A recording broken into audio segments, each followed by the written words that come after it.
할렐루야. 주님의 사랑으로 안녕합니다. 주님 은혜 가운데 한 주간 동안 잘 지내신 줄로 믿습니다. 하나님께서 이 코로나 바이러스의 이 창궐, 이런 엄중한 시기에 여러분들을 지키시고 인도하시고 여러분과 함께 하시기를 간절히 소망합니다. 오늘 본문 말씀을 한 번 더 제가 읽겠습니다. 주께서 그 사랑하시는 자를 징계하시고 그가 받아들이시는 아들마다 채찍질 하심이라 하였으니 너희가 참음은 징계를 받기 위함이라. 하나님이 아들과 같이 너희를 대우하시나니 어찌 아버지가 징계하지 않는 아들이 있으리요. 징계는 다 받는 것이거늘 너희에게 없으면 사생자요 친아들이 아니니라. 네, 히브리서 12장 6절로 8절 말씀입니다. 우리 옛말에 그런 말 있지 않습니까? 사랑하는 자식을 때려서 키우라, 그런 말이 있습니다.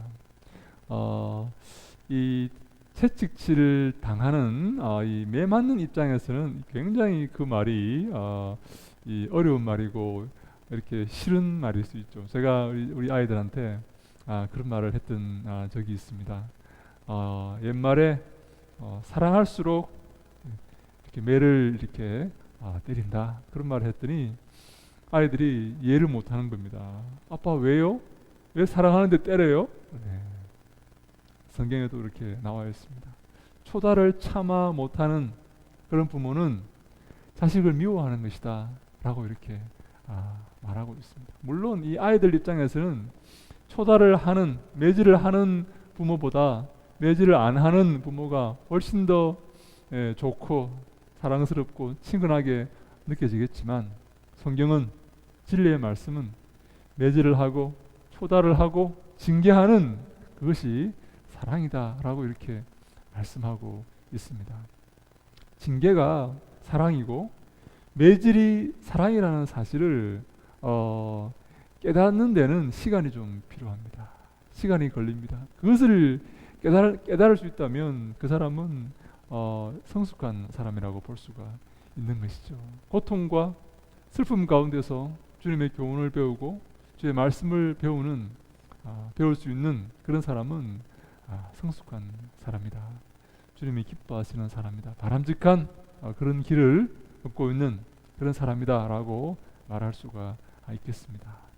오늘 본문에도 그렇게 말씀합니다. 6절에 보니까 주께서 그 사랑하시는 자를 징계하시고 그가 받아들이시는 아들마다 채찍질 하심이라, 이렇게 말씀합니다.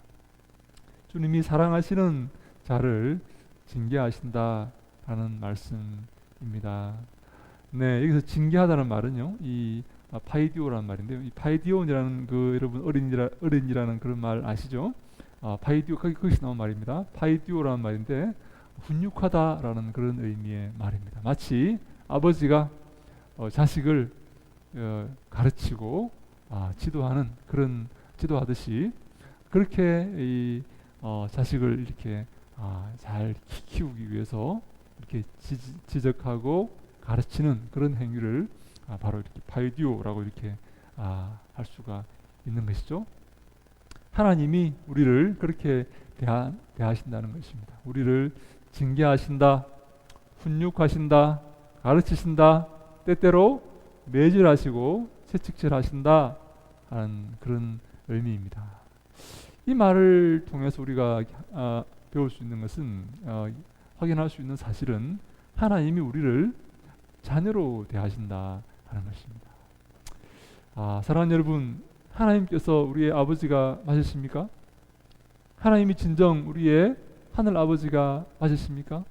우리 육신의 아버지는 때때로 기분대로 또 잘 몰라서 감정에 치우쳐서 오해를 해서 우리를 징계할 수 있지만, 우리에게 잘못된 매질을 할 수 있지만, 하늘 아버지는 절대로 실수함이 없이 기분대로 하는 것이 아니라 우리의 유익을 위해서, 우리의 장래를 위해서 우리를 키우시고 지적하시고 가르친다는 사실을 여러분 믿으십니까?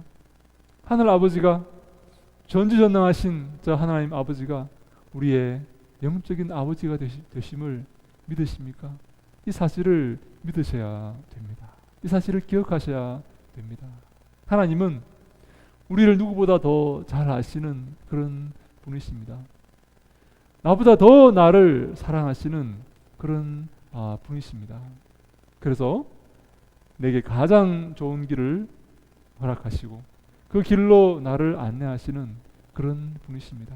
때때로 하나님은 우리에게 채찍질을 가하심으로, 매질을 가하심으로 우리가 잘못된 길로 가지 않도록, 어그러진 길로 가지 않도록 우리를 빈틈없이 철저하게 완벽하게 안내하시는 그런 분이십니다. 사실 저는 요즘 자녀를 키우면서 이런 것을 깨닫습니다. 내 속에서 내가 낳았고 길렀던 자녀인데 저 아이가 무슨 생각을 하는지 때때로 이해가 안 된다 하는 그런 여러분 경우가 있더라고요. 여러분도 그런 경우 경험해 보셨죠? 내가 쟤를 낳았고 내가 쟤를 키웠고 내가 길렀고 했는데 제가 지금 저 상황에서 무슨 판단을 내릴지 무슨 생각을 하는지 잘 모르겠어요. 이해가 안 돼요. 그런 경우가 있어요. 근데요, 제가 참 한 번씩 좌절을 느낍니다. 내가 키우는 게 아니구나. 내가 알고 있다고 나는 저 아이를 알고 있다고 생각했는데, 난 저 아이가 어떤 아이인지 나는 안다고 생각했는데 아니구나. 그게 아니구나. 저 아이는 정말 독립적인, 개별적인 그런 인격적인 그 존재로 자라가고 있는 것이구나. 하나님의 자녀이구나. 하나님이 붙드시고 만들어 가시고 키우시고 성장시키시는 그런 존재이구나 하는 것을 제가 요즘 느끼고 있습니다. 모르겠어요. 무슨 생각을 하고 있는지 어디로 튈지 모르겠어요. 네. 그러나 하나님은 우리가 어떤 존재인지를 아십니다. 완벽하게 아시고 가장 잘 아시고 그래서 우리를 가장 좋은 길로 인도하시는 그런 아버지이십니다. 이 사실을 우리가 기억하셔야 됩니다. 이 사실을 믿으셔야 됩니다. 사랑하는 여러분, 그래서 우리가 그 뒤에 보니까 그가 받아들이시는 아들마다 채찍질 하심이라 라는 말이 나옵니다. 하나님이 이 받아들이신다는 말이 참 여러분 재미있고 좋은 말입니다. 하나님이 받아들이시고 하나님이 사랑하시는 그런 아들마다 하나님이 채찍질하신다라는 그런 말이 이렇게 나오는데요. 이 받아들이신다는 말이 이 파라데코마라는 말입니다. 데코마라는 말은 무슨 말인가하면 여러분 환영하다라는 그런 말입니다. 환영하다. 그래서 파라데코마이라는 말은 환영하여 받아들인다 하는 그런 그 의미입니다. 근데 이 파라데코마라는 그 말의 그 뉘앙스는 환영하다라는 그 말의 그 뉘앙스는 어떤 손님을 주인으로서 손님을 받아들이는 그런 이 뉘앙스지 않습니까? 환영합니다. 어서 오세요. 이 말은 내가 주인이고 내가 손님 된 당신을 받아들인다 하는 그런 의미이지만 이 파라데코마에는 이 파라라는 말이 붙으면요 뜻이 약간 이렇게 뉘앙스가 약간 바뀝니다. 파라라는 말은 옆으로라는 말이에요. 동등한 그런 의미를 가지는 그런 말이에요. 이 파라라는 말이 곁에라는 말이에요. 곁에. 그래서 이 파라데코마이라는 말은 제가 추측하기에 하나님이 우리를 어떤 손님으로 환영하는 게 아니라 어떤 이 타인으로서 우리를 환영하는 게 아니라 어떤 레벨이 다른 우리를 환영하는 게 아니라 하나님과 하나 한 가족된 하나님과 부자지간의 그런 이 비교적 동등한 그런 입장에서 우리를 이렇게 받아들인다는 그런 의미가 되는 것이죠. 아들이 어떻게 동등한 입장이 되느냐, 아버지와 동등한 입장이 되느냐라고 이렇게 질문할 수 있는데요. 성경에 아들은 여러분 놀라지 마십시오. 아버지와 동등한 입장입니다.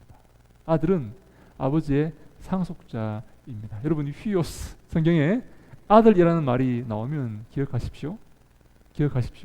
상속자입니다. 계승자입니다. 그 아들, 그 아버지의 가업과 그 아버지의 사명을 이어가는 사람입니다. 아들과 아버지는 상당히 많은 부분에 어떤 이 동격적인 그런 의미를 품고 있어요. 성경을 보시면. 예? 아들과 아버지는, 여러분, 성부 하나님과 성자 하나님이 동일하신 한 하나님이심을 믿으시지 않습니까? 믿으시죠? 네. 성부 하나님과 성자 예수님은 동격입니다. 같은 위격을 갖고 계시는 그런 분이십니다. 그래서 나와 아버지는 하나이다 라고 그렇게 말씀하시지 않습니까? 그래서 우리가 삼위일체를 이렇게 설명을 합니다. 위가 다르지만 그들은, 그 세 분은 한 분이신 하나님이시다 라고 말씀을 하는 것이죠. 그래서 여러분, 파라데코마라는 말은, 그래서 여러분 기억하십니다. 영접하고 환영한다는 말입니다. 환영하는데 나와 너가 다른 존재이고, 너는 손님이고 나는 주인으로서 내가 당신을 받아들이는, 환영하는 그런 의미라기보다는 같은 이 레벨에서 나와 하나님의 자녀로 당신을 받아들인다. 하나님과 그런 하나님의 자녀가 된 그런 입장에서 받아들인다 하는 그런 의미의 말이다라고 우리가 말씀을 드릴 수가 있습니다. 그래서 오늘 우리 6절에 이렇게 말씀한 겁니다. 받아들이시는 아들마다, 환영하는 아들마다, 네? 이해하시겠습니까?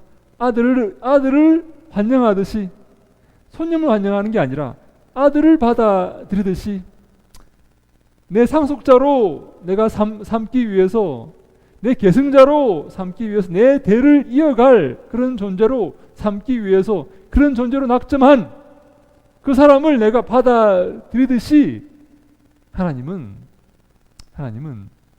우리를 받아들이시고, 우리를 받아들이시기 위해서 어떻게 하신다고요? 징계하시고 채찍질하신다라는 그런 의미입니다. 하나님 우리를 받아들이십니다. 우리를 당신의 그 사명의 그 자녀로 받아들이십니다. 주님이 그 하나님의 나라의 자녀로 우리를 받아들이십니다.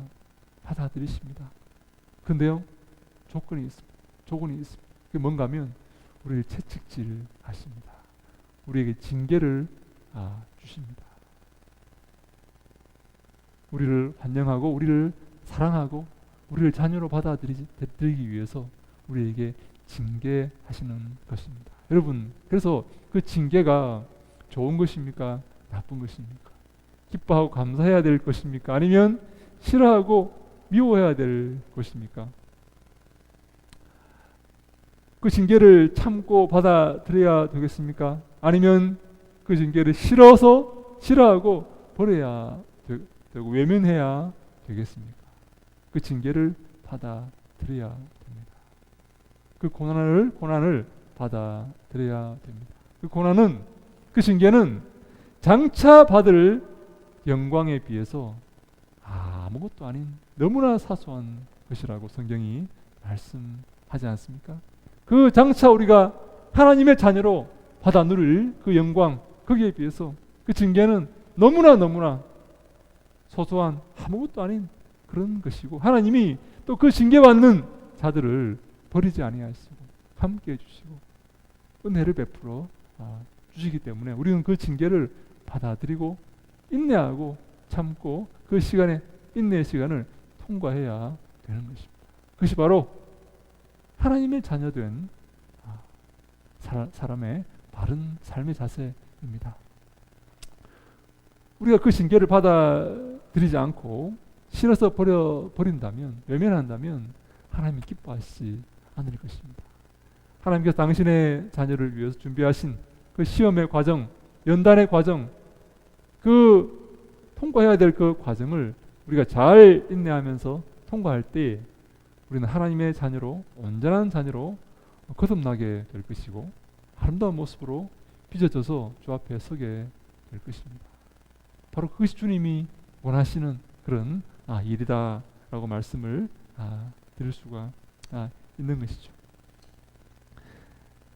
그래서 우리 7절에 보니까 우리가 인내해야 될 그런 이유를 설명하고 있습니다. 그 징계 앞에서 우리가 참고 인내하고 그 징계를 통과해야 될 이유가 바로 우리가 하나님의 자녀인 그런 존재로 부름받았기 때문이다 라고 이렇게 되어 있는 것이죠.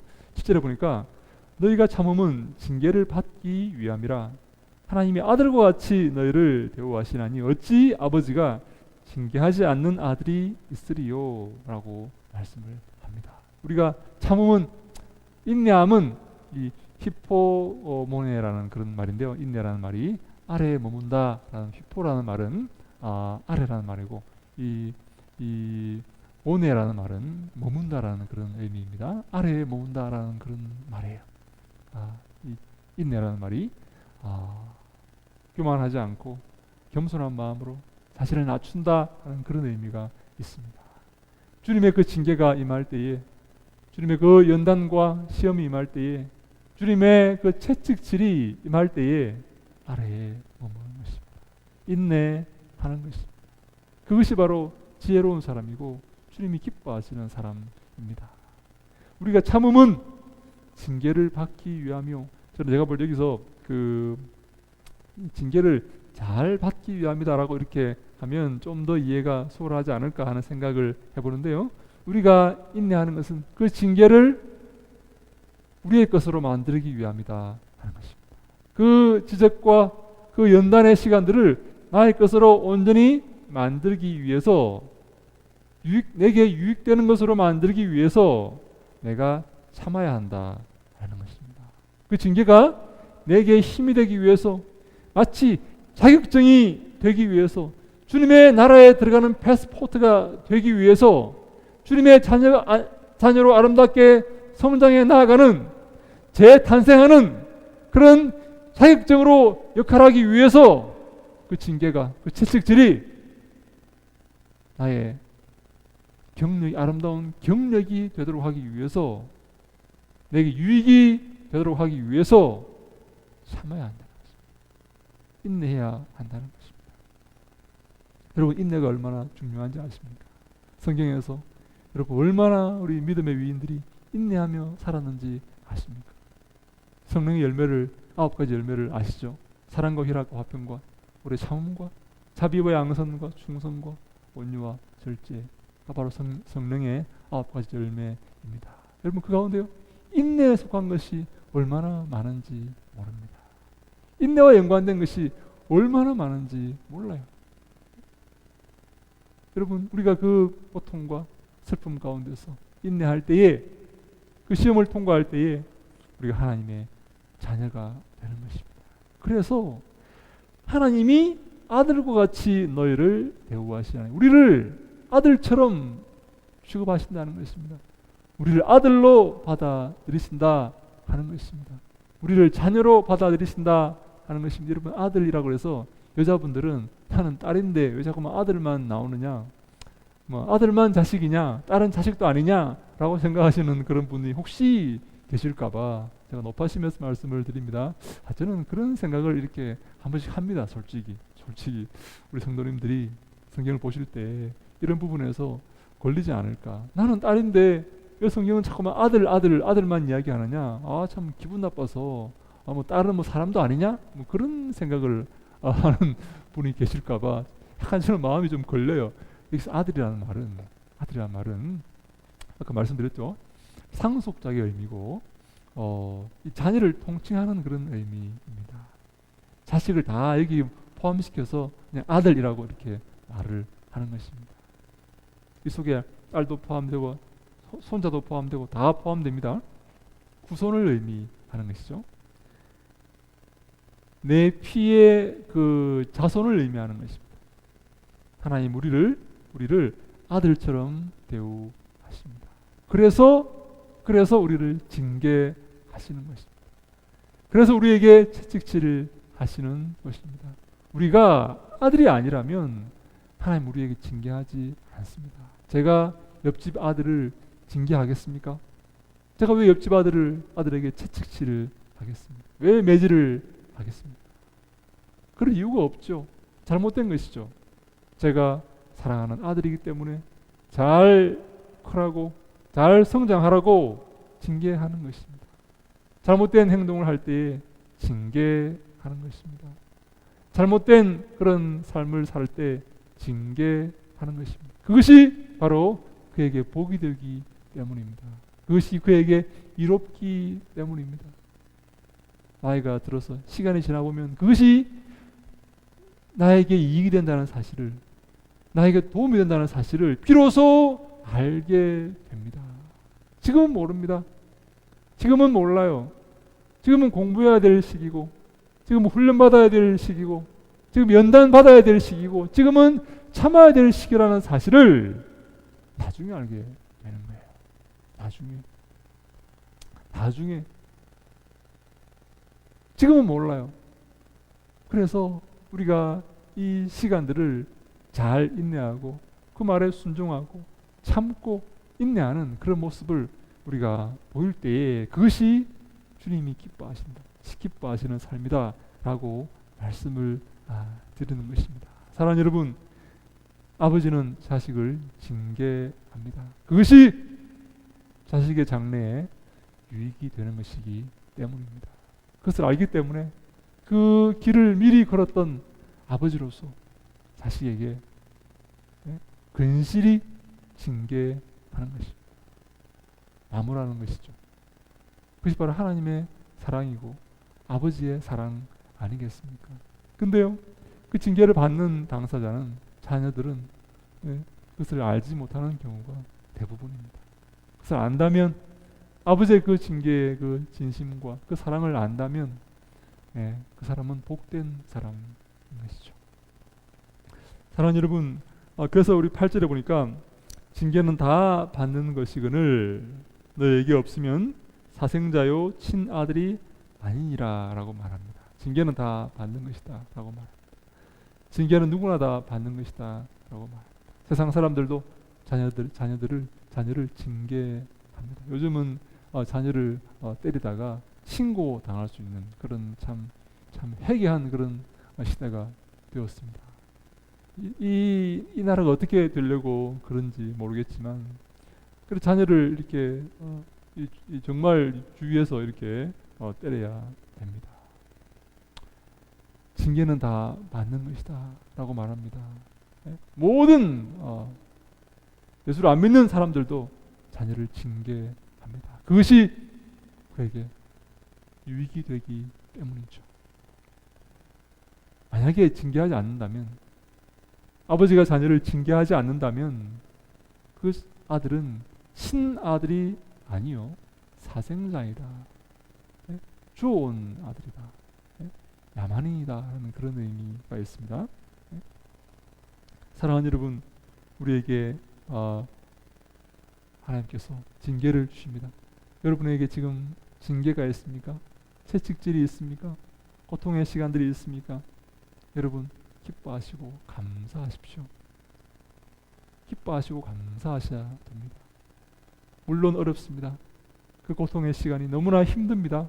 그러나 고통의 시간이 지날 때에 우리는 아름다운 모습으로 재탄생되어 있을 것입니다. 새로운 모습으로 주 앞에 서게 될 것입니다. 야고보서 1장 2절로 4절에 이런 말씀이 있습니다. 내 형제들아, 너희가 여러 가지 시험을 당하거든 온전히 기쁘게 여기라. 이는 너희의 믿음의 시련이 인내를 만들어내는 줄 너희가 알미라. 인내를 온전히 이루라. 이는 너희로 온전하고 구비하여 조금도 부족함이 없게 하려 함이라. 아멘. 여기도 중요한 말씀이 나오죠. 내 형제들아, 너희가 여러 가지 시험을 만나거든 온전히 기쁘게 여기라 라고 말씀합니다. 여러 가지 각종 시험과 연단과 고통의 시간을 만나거든 온전히 기쁘게 생각하라, 기뻐하라 하는 것입니다. 시험을 기뻐하라, 고통의 시간을 기뻐하라 하는 것입니다. 온전히 딴 생각하지 말고 다른 생각하지 마시고 완전히 그것이 주님이 주신 시험과 연단의 시간으로 인정하고 기뻐하라 라고 말씀하시는 것입니다. 왜냐하면 이 믿음의 시련이 인내를 만들어낸다 하는 것이죠. 아까 여러분 인내가 나왔죠? 우리가 징계에 대해서 인내하고 참는 것은 바로 그 징계를 잘 받고 징계가 내게 유익되게 하기 위함이다 라고 이렇게 히브리서 12장 7절에 말씀했지 않습니까? 그래서 우리가 인내를 이렇게 그 징계에서 징계를 잘 인내하면 징계가 있을 때 기뻐하고 그것을 잘 인내하면 우리에게 온전함이 이루어지는 완전함으로 나아가는 그런 역사가 있을 것이다. 그런 결과가 있을 것이다 라는 그런 의미입니다. 여러분 이 우리 믿음 생활의 3단계라고 이렇게 할 수 있는데요. 징계가 있으면요, 그 징계 앞에 불평하지 말고 그것을 외면하지 말고 기뻐하면서 인내해야 되고, 이 기뻐하면서 인내하면 우리에게 온전한 결과, 기뻐함이 임하는 결과, 주님이 기뻐하시는 그 결과물로 이어진다 하는 그런 단계입니다. 그래서 인내를 온전히 이루라. 이는 너희로 온전하고 구비하여 조금도 부족함이 없게 하려 함이라 라고 말씀을 하시는 것입니다. 우리가 그것을 잘 인내할 때에, 기뻐하며 감사하며 그 징계를 받아들일 때에, 채찍질을 참을 때에 우리가 온전하고 구비하여서 잘 준비되어서 조금도 부족함이 없게 되는 주님이 기뻐하시는 하나님의 자녀로 재탄생되게 된다 하는 그런 말씀입니다. 사랑하는 여러분, 시편에서 이런 말씀이 있습니다.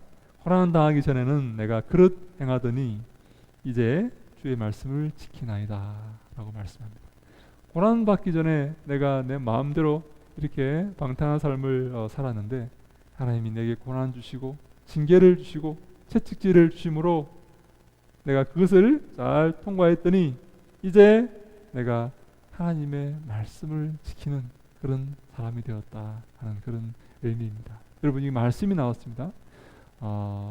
고난 다음에 고난을 통과했더니 말씀이 이렇게 등장합니다. 복에 관련된 내용입니다. 우리가 고난을 통과하고 잘 인내했더니 우리가 주님이 기뻐하시는 아름다운 모습으로, 조금도 부족함이 없는 모습으로 이렇게 빚어졌다는 것이죠. 이 부분에서 하나님 말씀이 개입이 됩니다. 여러분, 놀랍지 않습니까? 고난이 있습니다. 잘 인내했습니다. 우리가 아름다운 모습으로 거듭났습니다. 멋진 모습으로 다시 재탄생했습니다. 근데요, 이 부분에 말씀이 거론된다 하는 것이죠. 고난 당하기 전에는 내가 그릇 행하였더니 이제는 주의 말씀을 지키게 되었다. 완성된 삶을 살게 되었다. 주님이 기뻐하시는 삶을 살게 되었다. 아름다운 모습으로 재탄생되었다 하는 이 부분에서 지금 성경이 말씀을 거론하고 있습니다.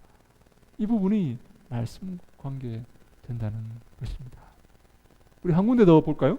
시편 119편 71절 말씀에 고난 당하기 전에는 고난 당한 것이 내게 유익이라 이로 말미암아 내가 주의 율례들을 배우게 되었나이다 라고 말합니다. 고난 당한 것이, 고난을 통과하고 인내하였던 것이 유익이 되었다는 것입니다. 내게 복이 되었다는 것이죠. 근데요, 이 복이 뭔가 하면 주의 율례들을 배우게 되었다라고 말합니다. 시인이 그렇게 말합니다. 고난과 인내와 그 복이, 이제 복을 말하는데 주님께서 우리를 온전히 빚어져 가시는 아름다운 모습을 지금 말할 때에 주의 말씀, 주의 율례들을 지금 거론하고 있다는 것이죠. 여러분, 이 복과 말씀의 연관을 여러분 잘 이해하셔야 됩니다. 이 복이 우리에게 무엇입니까? 가장 복된 것이 무엇입니까? 주님이 가장 기뻐하시는 삶이 무엇입니까? 시편 1편 이렇게 말합니다. 복 있는 사람은 악인의 꾀를 따르지 아니하며 죄인의 길에 서지 아니하며 오만한 자들의 자리에 앉지 아니하고 오직 여호와 율법을 즐거워하며 하여 그 율법을 주야로 묵상하는도다 말합니다. 여러분, 복 있는 사람이 누구라고요? 복 있는 사람은 하나님 말씀을 즐거워하는 사람입니다. 하나님 말씀을 기뻐하는 사람입니다. 고난 당하기 전에 내가 그렇게 행하였더니 이제 주의 말씀을 지키나이다. 주의 말씀을 배우게 되었나이다. 주의 말씀을 사랑하나이다. 복 있는 사람은 어떤 사람이라고요? 주의 말씀을 즐거워하고 그 말씀을 주야로 묵상하는, 읊조리는 그런 사람이다 라고 성경이 우리에게 말씀합니다. 하나님 말씀을 통해 우리가 온전하게 되고, 하나님 말씀 우리의 복이 되고, 하나님 말씀이 우리에게 힘이 되고, 우리의 길과 우리의 등불이 되고, 주의 말씀이 우리를 온전케 한다는 말씀이 바로 오늘 이 말씀입니다. 디모데후서 3장 16절에서 17절 말씀은 모든 성경은 하나님의 감동으로 된 것으로 교훈과 책망과 바르게 함과 의로 교육하기에 유익하니 이는 하나님의 사람으로 온전하게 하며 모든 선한 일을 행할 능력을 갖추게 하려 함이라. 아멘. 네, 모든 성경은 하나님의 사람으로 온전하게 하는 것이다 라고 말씀합니다. 하나님의 말씀이 우리를 하나님의 사람으로 온전케 빚어가는 것입니다. 하나님의 말씀이 모든 선한 일을 행할 능력을 갖추게 한다라고 말씀합니다. 하나님의 말씀이 우리를 교훈과 책망과 바르게 함과 의로 교육한다라고 말씀합니다. 그래서 온전하게 된 사람들은, 주님이 기뻐하시는 사람들은 말씀으로 거듭난 사람이요, 말씀을 사모하는 사람이요, 말씀으로 지도받는 사람이요, 말씀으로 자신을 고치고 자신을 돌아보는 그런 사람입니다. 말씀으로 돌아가야 되는 것입니다. 예, 솔라 스크립투라, 오직 말씀. 이 종교개혁자들의 3대 모토 가운데 가장 중요한 것이 바로 이 솔라 스크립투라, 오직 말씀 아닙니까? 말씀으로 돌아가시기 바랍니다. 말씀 가운데 삶의 지혜를 얻으시기 바랍니다. 말씀을 통해 힘을 얻으시기 바랍니다. 바른 길을 찾으시기 바랍니다. 말씀을 통해 하나님을 만나시기 바랍니다. 말씀 가운데 역사하시는, 오늘도 말씀을 통해 우리에게 말씀하시고 우리와 교제하시고 함께 하시기를 기뻐하시는 그 하나님을 만나시기 바라고, 여러분의 하나님으로 섬기시기 바랍니다. 말씀 위에 우리의 믿음이 서갑니다. 말씀이 우리의 삶의 중심이 됩니다. 내 생각이 아니라, 내 의견이 아니라 말씀이 내 삶의 중심을 잡고 내 삶을 지도하고 내 삶을 가르치는 그런 삶이 되어야 됩니다. 그 삶이 복된 삶인 줄로 믿으시기 바랍니다. 복 있는 사람은 하나님 말씀을 즐거워하는 사람입니다. 하나님 말씀을 기뻐하시고 주의 그 명령을 기뻐하고 감사하며 그 명령을 준행할 때에 우리에게 참된 복이 된다는 사실을 사랑하는 여러분 기억하시기 바랍니다. 이 사실을 기억하셔야 됩니다. 이 사실을 알고 기억하고 이 사실에 동의하는 사람이 복 있는 사람입니다. 돈 많아서 복 있는 게 아니에요. 좋은 차 끌고 좋은 음식 먹으며 좋은 집에 산다고 복 있는 게 아닙니다. 아무것도 아닙니다. 아무것도 아니에요. 하나님 말씀 붙들고 말씀을 사모하는 사람이 복 있는 사람입니다. 저는요, 우리 모두가 이런 주님의 은혜와 복 가운데서 살기를 소망합니다. 말씀을 지키는 것이 어떻게 복이냐? 말씀을 사랑하는 것이 어떻게 복이냐? 풍요로운 게 복이지. 다른 사람에게 나누어주고 그렇게 행복하게 이렇게 쪼들리지 않고 살아가는 게 복이지. 네, 사랑하는 여러분, 우리가 주 앞에 섰을 때에 알게 될 것입니다. 바로 하나님의 말씀이 우리에게 말씀하신 이 모든 것이 1.1핵도 어그러지지 않고 빠짐없이 다 이루어진다는 사실을 알게 될 것입니다. 이것을 믿고 사셔야 됩니다. 이것을 붙들고 사셔야 됩니다. 이 땅의 유행과 이 땅의 처지와 평가를 우리가 생각하며 살아서는 안 됩니다. 하나님 말씀 붙들고 살아야 됩니다. 말씀 지키며 살아야 됩니다. 주님께서 평가하실 것이기 때문입니다. 사랑하는 여러분, 마지막 때 주님께서 우리의 모든 삶을 평가하신다는 사실을 기억하시고 이 믿음대로 살아가셔서 큰 복을 얻는 여러분 되시기를 주님 이름으로 축원합니다. 그런 은혜가 저 여러분에게 있기를 주님 이름으로 축원합니다.